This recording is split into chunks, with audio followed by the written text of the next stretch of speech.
रीवा में कृषक सम्मेलन में सीएम डॉक्टर मोहन यादव ने कहा कि प्रदेश में किसान और प्राकृतिक खेती को बढ़ावा दिया जा रहा है, दुग्ध उत्पादन भी बढ़ाया जा रहा है। हमने सभी गौशालों में प्रति गौमाता का चारा 20 रुपए से बढ़ाकर 40 रुपए कर दिया है। कार्यक्रम में केंद्रीय गृह एवं सहकारिता मंत्री अमित शाह ने कहा कि किसानों को प्राकृतिक खेती करना चाहिए। प्राकृतिक खेती एक ऐसा पारंपरिक प्रयोग है जिसे हम समय के साथ भूलते चले गए। एक देशी गाय से 21 एकड़ भूमि में प्राकृतिक खेती की जा सकती है। किसान की मेहनत से जो अनाज उत्पन्न होता है वही पूरी दुनिया का पेट भरता है। केंद्रीय गृह मंत्री अमित शाह ने कहा कि आज अनेक प्रकार की बीमारियों की जड़ रासायनिक उर्वरक है। प्राकृतिक खेती एक ऐसा प्रयोग है जो न केवल किसान की आय को कम नहीं होने देता बल्कि उसकी उपज को शुद्ध और गुणवत्तापूर्ण बनाता है। इससे आय बढ़ती है, पानी की बचत होती है। आज जब यहाँ गौशाला का भ्रमण कर रहे हैं और भाई साहब ने कहा कि वो स्वयं 35 साल पहले जैविक खेती का अपना प्रयोग करके सफलतापूर्वक अपना कॉन्फिडेंस भी के साथ इस बड़े प्रोजेक्ट के मन में जैसा हमारा सबका भाव है, जोरदार अभिनंदन करें। सच में आज उनका ये रूप मुझे देखकर आनंद आ गया। माननीय उप मुख्यमंत्री राजेंद्र शुक्ला जी जिनके प्रयास से ये शासकीय गौशाला प्रारंभ हुई, ये नया प्रकल्प प्रारंभ हुआ। हेमंत जी भी लगातार ऐसे गौशाला और बहुत सारे काम जैविक खेती के करते हैं। उनका भी विविध रूप है, बहुरंगी, उनकी अपनी उनके व्यवस्थाओं के आधार पर स्कूल का, गौशालाओं का, दूध उत्पादन का, फूड पार्क का, एग्रीकल्चर सेक्टर में काफी रुचि रखते हैं हेमंत जी।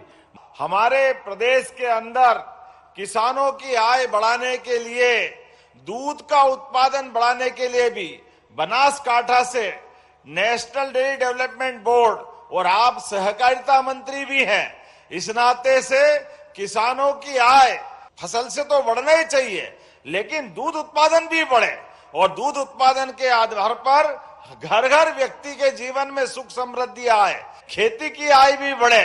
ऐसे उद्देश्य के लिए हमारी सरकार ने नेशनल डेयरी डेवलपमेंट बोर्ड के माध्यम से एमओयू किया और दूध उत्पादन में भी पशु जिनका दूध ज्यादा उत्पादन होता है, हमने नगरीय निकायों में नगर पालिका, नगर निगम, नगर पंचायत प्रत्येक गौशाला को 20 रुपया प्रति गौमाता के बजाय 40 रुपया प्रति गौमाता करने का निर्णय किया है।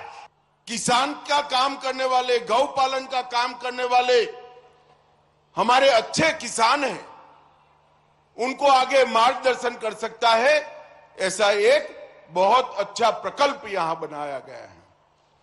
यहां गौशाला भी है और गौशाला के साथ साथ गाय के गोबर से निर्मित प्राकृतिक खेती की पूरी श्रृंखला और 5 स्तरीय खेती, जो सब्जी भी उगाती है, बेले भी देती है, पपीते जैसे मध्यम कद के फल भी देती है, बीच में चने और छोटे क्रॉप भी होते हैं, दलहन भी होती है और ऊपर फलदार वृक्ष भी होते हैं। 1 एकड़ के अंदर 1.25 लाख रुपए से ज्यादा इनकम देने वाला ये प्रयोग निश्चित रूप से छोटे किसानों के लिए बड़ा आशीर्वाद रूप होने